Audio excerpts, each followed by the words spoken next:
Assalamualaikum warahmatullahi wabarakatuh. Selamat datang teman-teman mahasiswa Sekolah Tinggi Ilmu Ekonomi Surakarta semuanya.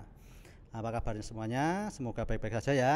Oke, kali ini kita masuk ketemu lagi di kelas akuntansi UMKM ya. Kita masuk ke pertemuan ke-11 ya. Di pertemuan ke-11 ini kita nanti akan sedikit membahas mengenai analisa transaksi dalam koperasi. Kita masih ada kaitannya dengan koperasi dengan pertemuan-pertemuan sebelumnya ya, satu rangkaian. Nah, nanti setidaknya teman-teman tujuan pembelajaran kali ini nanti teman-teman akan tahu apa aja yang analisa-analisa transaksi yang ada dalam organisasi koperasi ya.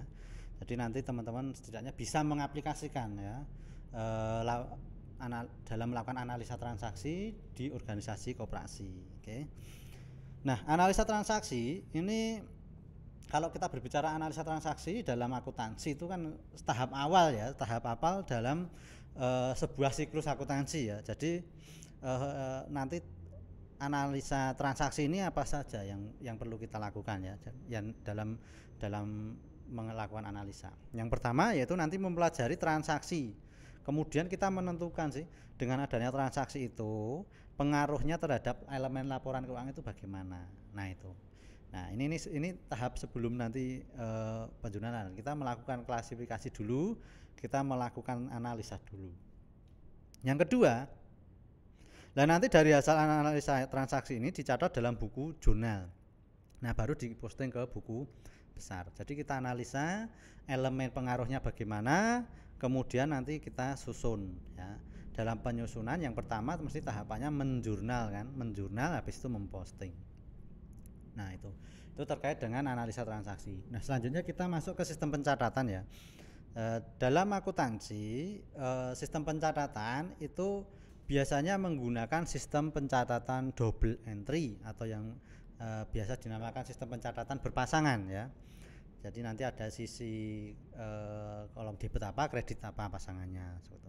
Jadi dalam pencatatan double entry itu misalnya koperasi mengeluarkan kas untuk menyewa kantor. Nah dari transaksi itu akan kita catat, kan kita mengeluarkan kas. Nah kita nyatatnya tidak hanya mengeluarkan kas saja, tetapi juga apa untuk dasar apa kita mengeluarkan kas tersebut seperti itu. Kalau menyewa kantor kan berarti kan sewa kantor, nah seperti itu.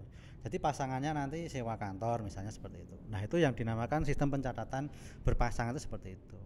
Nah berbicara mengenai analisa transaksi itu biasanya tunduk pada sistem berpasangan tadi ya. Jadi nanti dalam menyusun suatu laporan ya dalam melakukan analisa kan kita tunduk pada sistem berpasangan, sehingga nanti kita membutuhkan namanya suatu alat untuk melakukan penyusunan sistem berpasangan tadi, namanya adalah persamaan. Nah biasanya persamaan itu kalau di dunia akuntansi namanya persamaan akuntansi. Nah persamaan akuntansi itu apa? Rumus persamaan akuntansi secara umum aktiva sama dengan utang plus modal. Nah, nanti tinggal sisi mana yang itu akan berpengaruh ya, semacam itu. Transaksinya apa, pengaruhnya apa ke persamaan tersebut dalam memasukkan ke sistem berpasangan tadi. Nah, aktiva itu apa? Jadi aktiva itu harta yang dikuasai perusahaan ya. Harta yang dikuasai perusahaan ya, bisa berupa kas, aset tetap, aset tidak tetap ya, aset tidak bergerak maupun bergerak, terus kemudian aset tidak berwujud semacam itu.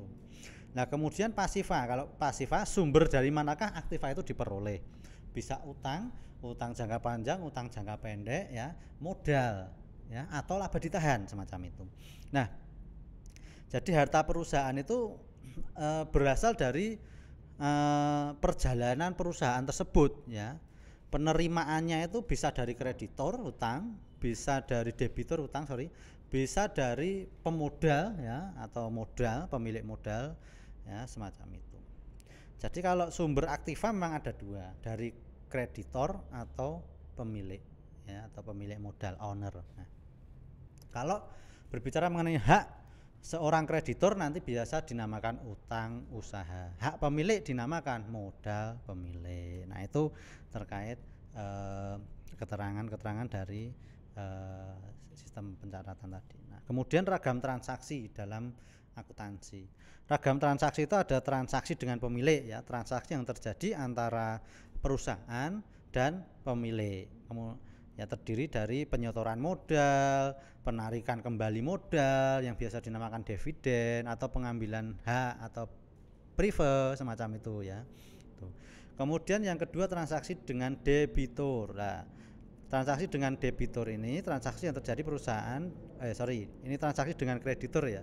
Jadi transaksi yang terjadi antara kreditur ya dengan perusahaan ya. Bisa terkait dengan pinjaman, pelunasan pinjaman ya semacam itu. Nah, itu transaksi dengan kreditur ya, bukan debitur. Sorry, maaf ini ada salah ketik. Nah, yang kedua transaksi dengan pelanggan.